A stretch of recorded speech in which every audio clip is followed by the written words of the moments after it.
Bonjour à tous et bienvenue sur Développement Facile. Donc ensemble, on continue la série de cours justement dédiés au langage PHP pour vous permettre de créer des sites internet dynamiques et qui soient performants et facilement évolutifs. Rappelez-vous, dans les cours précédents, vous avez appris à faire communiquer PHP et une base de données MySQL, c'est-à-dire à les interfacer ensemble pour pouvoir ajouter encore plus de dynamisme à vos applications PHP, à vos sites internet. Et dans ce cours-là, vous allez apprendre à, je vous offre ma classe MySQL, celle que j'utilise, qui me simplifie mes développements en PHP. Elle est toute simple, mais elle fait exactement ce dont il est nécessaire pour que PHP puisse se connecter à une base de données, mettre à jour des données et se déconnecter. Alors, sans plus tarder, le plus simple, je pense, c'est de passer à la pratique. Donc, je vais vous montrer la classe, vous expliquer comment elle fonctionne, et comme ça, après, vous pourrez l'utiliser dans votre développement. Alors, la classe MySQL, elle a un attribut privé, le lien SQL, c'est-à-dire quand vous vous connectez à MySQL via l'extension MySQLi, vous recevez un objet link SQL. Le résultat de la requête exécutée, ça permet de parcourir les enregistrements select ou autres d'une requête pour les afficher le résultat à l'utilisateur. Et à connect, c'est le tableau de connexion. Donc déjà, vous renseignez ce tableau de connexion.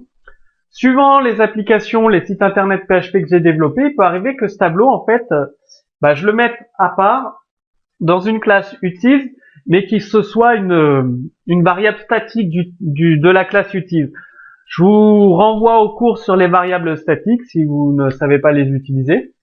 L'avantage, c'est que avec la classe utils, j'ai accès de n'importe où dans mon application web. Si j'ai plusieurs bases de données, parce que dans les grosses applications internet, les gros sites internet, les boutiques en ligne que vous allez développer, vous aurez une base de données des produits, une base de données des tarifs, une base de données des langues pour le multilangue.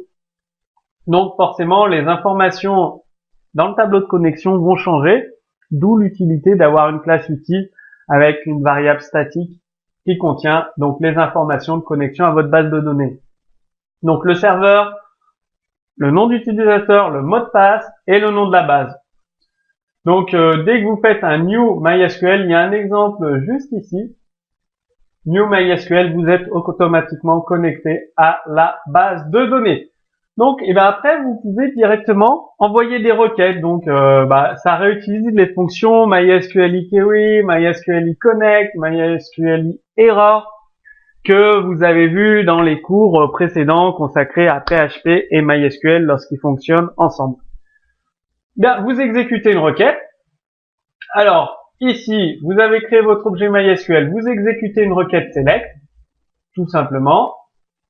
Ça vous renvoie un objet résulte, et donc avec cet objet résulte, vous faites un getObjet, donc toujours sur l'instance de la classe MySQL, getObjet sur OResult, et ça vous renverra un objet OResult où vous pouvez récupérer par nom des champs le nom du visiteur. Donc à chaque fois que vous avez un nom de champ, NBVisitor là, ce serait par exemple ce serait post-author, user logging, post-date, post-content, post-title, post-name avec OResult /. Donc vraiment très très simple. Alors, MySQL query, getConfig, comme je vous le disais, getConfig, ça va vous permettre de récupérer les informations de connexion à votre base de données si vous souhaitez les mettre à jour ou vous connecter à une autre base de données. J'en ai eu besoin dans un projet, donc c'est pour ça que j'ai rajouté cette méthode. Query pour faire une requête SQL, que ce soit du select, de l'insert, de l'update, du delete, vous passez par cette méthode-là. GetObjet pour récupérer le résultat d'un select sous forme d'objet. Donc je vous ai montré un exemple de fonctionnement juste ici avec une boucle while, tout simple, vraiment très très simple. Et vous avez un objet avec le nom des champs directement ici. Qu'est-ce que vous avez d'autre? GetNumRows, très très intéressant. Si vous lancez une requête select, update ou delete, vous faites un GetNumRows et automatiquement ça va vous renvoyer le nombre d'enregistrements affectés par votre dernière requête.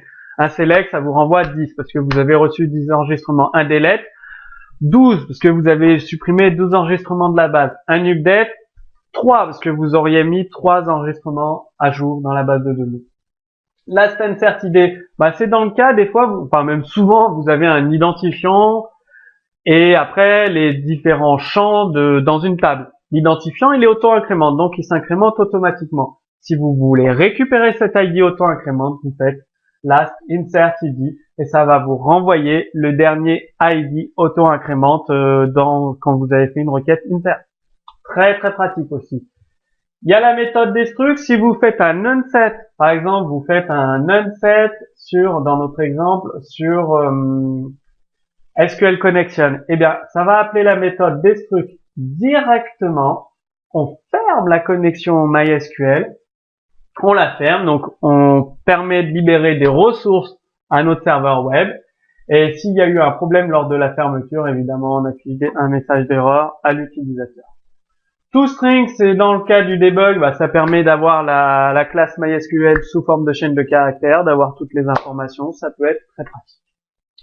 Eh bien, comme d'habitude, vous trouverez justement la classe MySQL complète en téléchargement sous ce cours vidéo. Donc, elle est complète. Je vous encourage à vous en servir, à l'utiliser dès maintenant dans vos applications, dans vos projets Internet. Si vous avez des questions, besoin d'informations supplémentaires, posez vos questions directement sous ce cours vidéo. Et moi, je vous dis à très bientôt sur Développement Facile.